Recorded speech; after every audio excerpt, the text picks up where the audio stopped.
Então, no momento de uma dificuldade ou no momento de uma facilidade, qual é a coisa comum que existem nessas duas situações, a dificuldade e a facilidade? A coisa que existe em comum entre a dificuldade e a facilidade somos nós mesmos. Portanto, em uma fase de dor, nós saibamos sofrer para que nós possamos sair dessa situação de dificuldade para atingirmos um nível de facilidade. Então, vou dar um exemplo para podermos entender melhor essa situação. Então, se uma criança faz algo que não deveria, essa criança sofre as consequências, como, por exemplo, ficar sem poder usar o celular por um tempo, ficar sem o videogame por um tempo. E por que se aplica essas consequências? É porque se deseja o mal para ela? Na verdade, não se aplica isso como uma condenação para a pessoa. Aquilo serve para que a criança ela aprenda a crescer, aprenda a ter responsabilidade, aprenda a fazer as coisas certas. E ocorre o mesmo também conosco, pela lei de causa e efeito. Nós também, quando não fazemos algo correto, não fazemos algo correto como deveríamos ter feito, nós recebemos as consequências que nós chamamos de sofrimento. E por outro lado, quando nós fazemos algo correto e que deveríamos ter feito, também recebemos as consequências em forma de felicidade. Então, no momento de dor, procuremos diminuir a nossa velocidade para nós procurarmos ficar em silêncio conosco mesmos e podermos refletir qual é o desafio ao qual nós fomos submetidos nesse momento de sofrimento. Quais os ensinamentos envolvidos que nós temos que aprender? Então é importante a gente lembrar que a vida é como uma escola. E as adversidades, as dores que aparecem, são nossas professoras.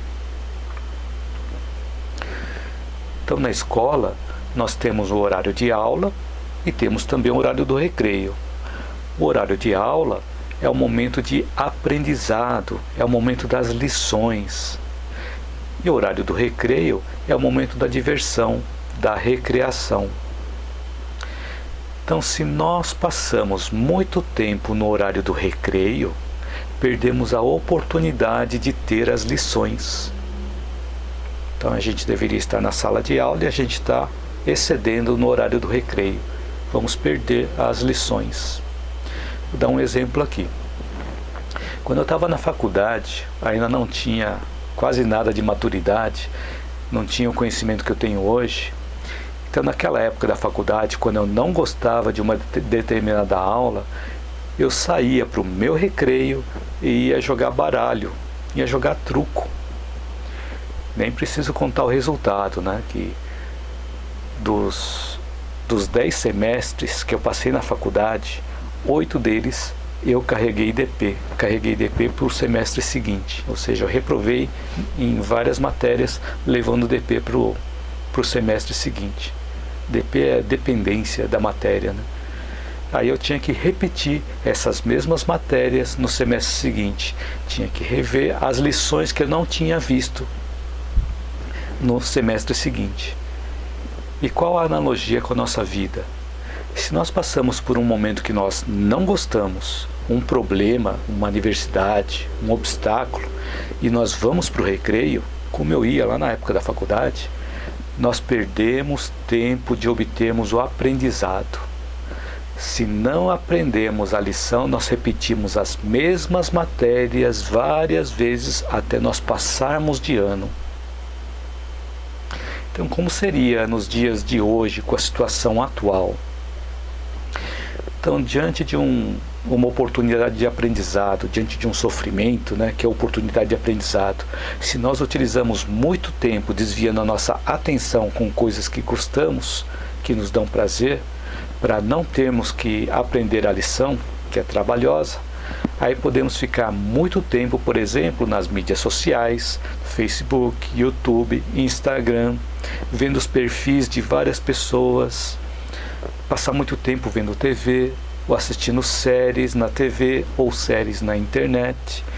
E assim nós desviamos a nossa atenção, nós estamos indo lá para o recreio e não prestamos atenção nas lições que nós temos para aprender.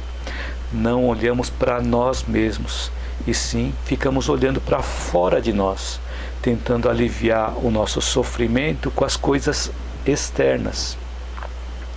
Mas se o sofrimento é interno, os prazeres passageiros exteriores não vão nos ajudar, irão apenas nos distrair, como se nós estivéssemos indo para o recreio e não participando das lições que nós devemos aprender.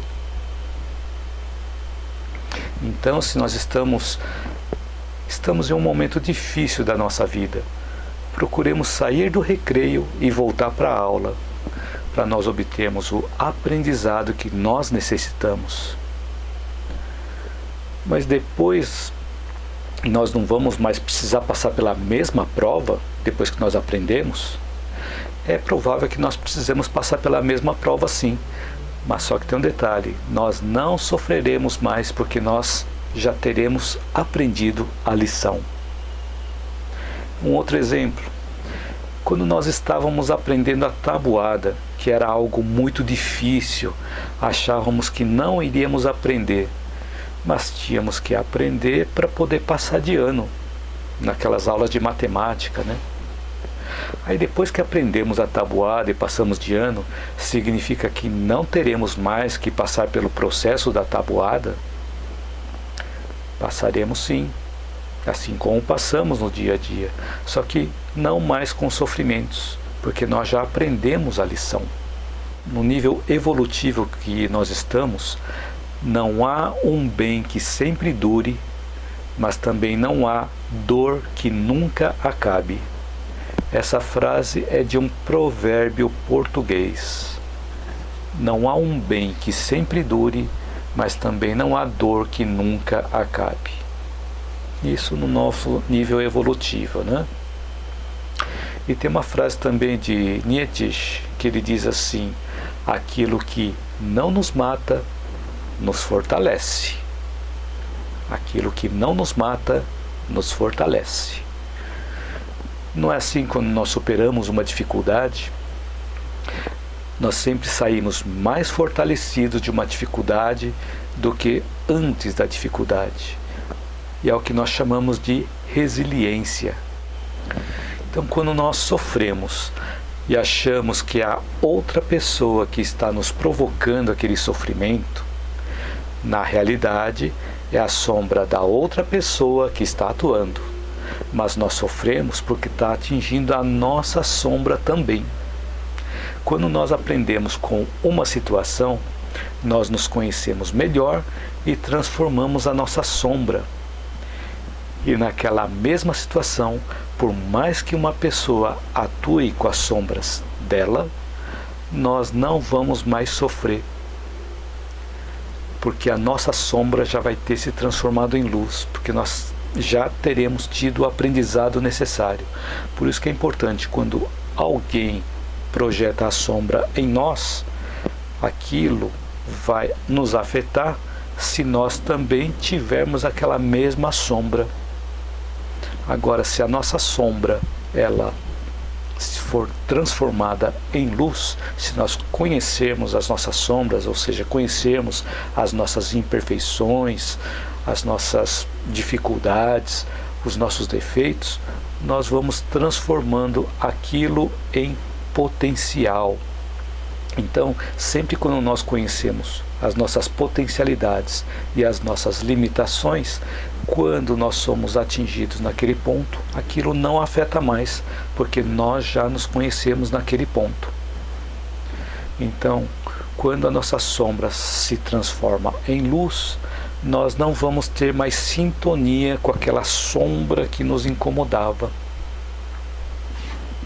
Nós não temos controle sobre a ação das outras pessoas, mas temos controle sobre as nossas ações. Ou seja, Não temos controle sobre as ações das outras pessoas, sobre as sombras das outras pessoas, mas temos controle sobre as nossas sombras, desde que nós queiramos transformar essas sombras em luz. É lógico que nem todas as sombras vão ser transformadas em luz ao mesmo tempo. Gradualmente, algumas sombras elas vão sendo afloradas, e são essas que nós precisamos trabalhar. Porque se todas as sombras forem afloradas de uma vez só, nós não suportaríamos. Então, por isso que gradualmente nós vamos descobrindo as nossas sombras, descobrindo as nossas imperfeições, e quanto mais nós descobrimos isso em nós, mais nós nos conhecemos e mais nós nos evoluímos.